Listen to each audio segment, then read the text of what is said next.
Hi, my name is Jake Becker, reporting for Friends University Athletics. I'm here with women's coach Matt Kennedy and men's coach Brad Peterson for the 2010 cross-country preview. Coaches, what are your expectations for both teams heading into the season? I would say for both teams, the expectations are very similar. For the women, to challenge for a conference championship. We were second last year. Kansas Wesleyan had a great conference meet, so they defeated us. We'd like to be closer to them this year. They're going to be very strong in this year, but hopefully we can close the gap on them. And for the men, Southwestern has won 30 in a row, so we'd like to challenge that and hopefully give them a run for their money at the conference meet and be at least second place. So both teams, though, even if they don't win the conference meet and get an automatic bid, we'd like for both teams to get a second and challenge for an at-large bid and still get to the national championship meet for NAIA. We'd like both teams to be ranked the entire year. That's another goal that both teams have, and obviously the higher ranked the better. After such a successful season last year with 5 runners qualifying for nationals, how do you plan on improving even further? Some of that refers to the first question, but we'd like to give both teams the nationals this year, men and women. Last year the women advanced 3, so usually if you advance 3 girls, the whole team will go to nationals. We were just short last year. Hopefully we can get another couple girls up there so we can qualify for nationals as a team. And on the men's side, we have some good newcomers that should help our men's team catapult a little bit farther up to qualify for nationals. Also last year, Matt Ditzler was All-American for the men. Jordan Arnold for the women just missed being All-American. So her goal this year is to be All-American, obviously. We also have at least 1 or 2 other individuals that would like to be All-American this coming year, Cameron Walter being one of them and Dan Neidlander being another. With all the time and effort that goes into recruiting, how much production are you looking for from your newcomers? Well, on the women's side, it all goes back to what kind of summer they have and how much they train in the summer. If they just show up and haven't done anything, they're not going to be very productive. But all 3 of our distance running freshmen are really good, and we expect really good things from them. Rachel Rankin is a back-to-back state champion from Lakeside High School, a 1A school in Downs, Kansas.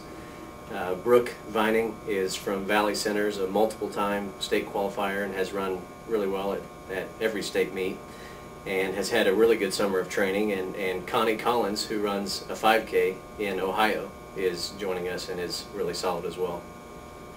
And for the men, we have Cameron Walter, who's a transfer, but he was 7th place at Cross Country Nationals in 2008. So we expect him to do big things here. He's been a 2-time All-American actually in cross country. He also is a very good steeplechaser in track.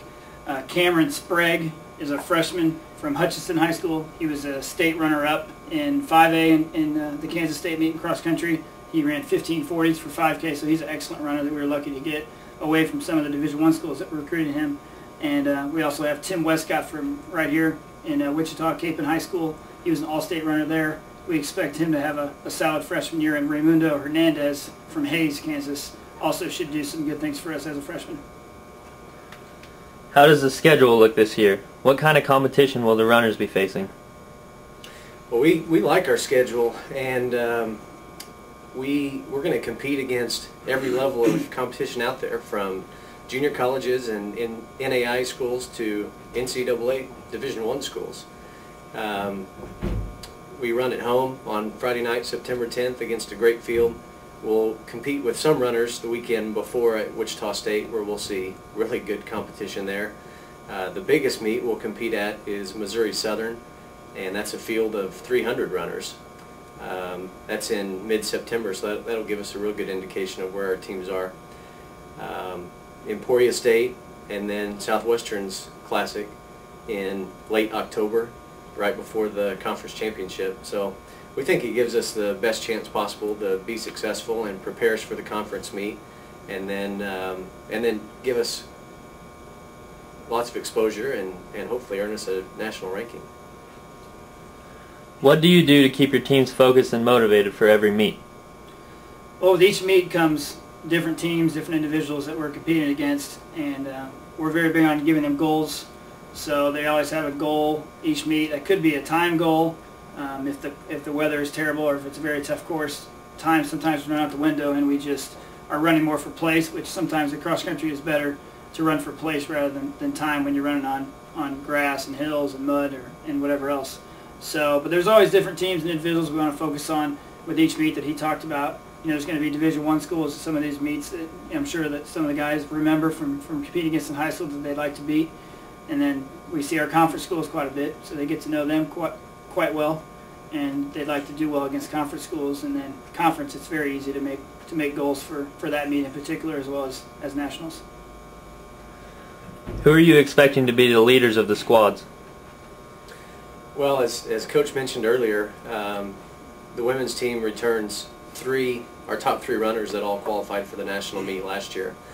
And I think those are our team leaders. Jordan Arnold just missed an All-American honor last year, finishing 32nd. Should be an All-American this year.